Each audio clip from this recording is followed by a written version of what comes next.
College का पहला दिन था। अनया सफ़ेद कुर्ती में बालों को बांध कर जल्दी जल्दी क्लास की ओर जा रही थी।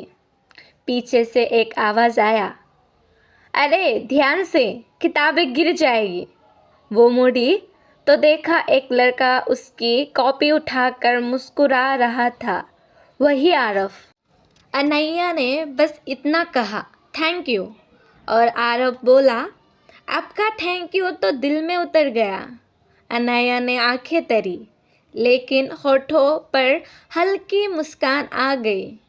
बस यही से कहानी का शुरुआत हुई।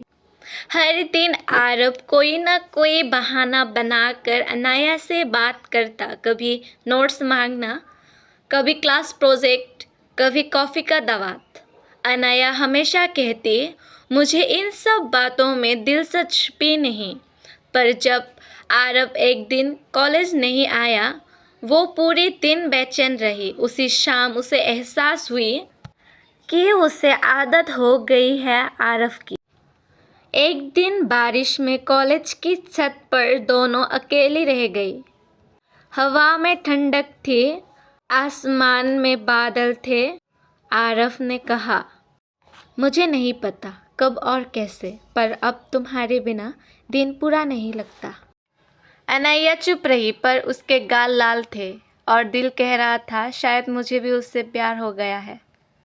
कुछ दिनों बाद आरव ने अनैया को कॉलेज की गार्डन में बुलाया। कांपते हुए बोला, मैंने बहुत कोशिश किया कि तुम्हें सिर्फ दोस्त समझने के, पर अब ना हो पा रहा। अनैया ने धीरे से कहा, मुझसे भी नहीं। उस पल बारिश फिर शुरू हुई। वो बारिश जिसने उन्हें पहली बार करीब लाया था। दोनों भीगे, हंसे और एक दूसरे को देखा। बस आँखों ने सब कह दिया। क्लास की बातें अब यादें बन गई। कॉफ़ी अब साथ में पी जाते थे और हर शाम का सूरज उनके लिए एक नया वादा लेकर आता था, साथ चलने का हर सुख दुख में। दिन बीतते गए। कॉलेज के आखिरी साल में दोनों की रिश्ता गहराता गया। फ़ोन पर बातें, छिपकर मुलाकातें और एक दूसरे के लिए छोटी छोटी तोहफे, सब कुछ जैसे सपनों जैसा था। लेकिन प्यार कब तक छिप सकता है? एक शाम अनैया अपनी मम्मी का मदद कर रही थी। उसका फ़ोन टेबल पर पड़ा था। तभी आरव का मैसेज आया, तुम्हारे बिना एक भी दिन अधूरा लगता है। मम्मी ने देखा, उन्होंने कुछ नहीं कहा, बस चुपचाप फ़ोन रख दिया। पर उनकी आंखों में चिंता थी। रात को उन्होंने प्यार से पूछा, अनैया, ये आरव कौन है? अनैया चौंक गई, घबरा गई, लेकिन झूठ नहीं बोल पाई। धीरे से बोला, मम्मी, वो मेरा दोस्त है, पर अब सिर्फ दोस्त नहीं रहा। मम्मी ने पापा को सब बताया। पापा बहुत नाराज़ हुई। बोला, हमने उसे इसलिए नहीं पढ़ाया कि वो प्यार में पड़े। अभी उसकी उम्र नहीं ऐसे रिश्ते की। अनैया की आंखों में आंसू आ गए। उसने कहा, पापा, मैं गलती नहीं कर रही, बस किसी से सच्चा प्यार कर बैठी हूँ।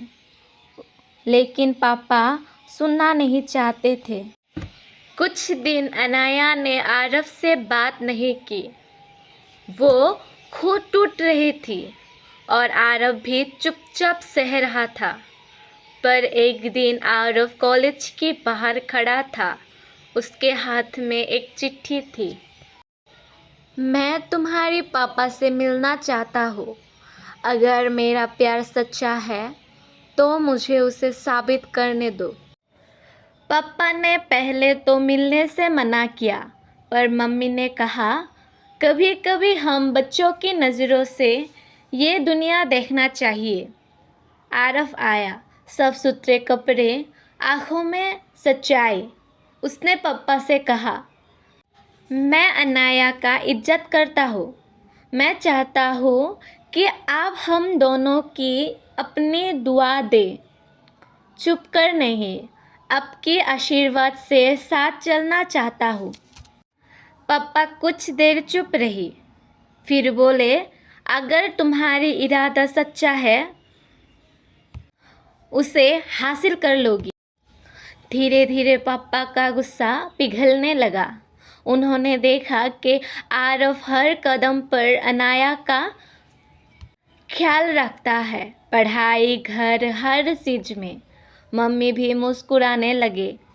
एक दिन पापा बोले, शादी तब होगी जब दोनों अपने पैरों पर खड़ा होगी, तब तक बस सच्चाई से रहना। अनाया और आरव ने एक दूसरे का हाथ थामा और कहा, अब कोई डर नहीं, क्योंकि प्यार अब छुपा नहीं, घर वालों की दुआओं में बस गया है।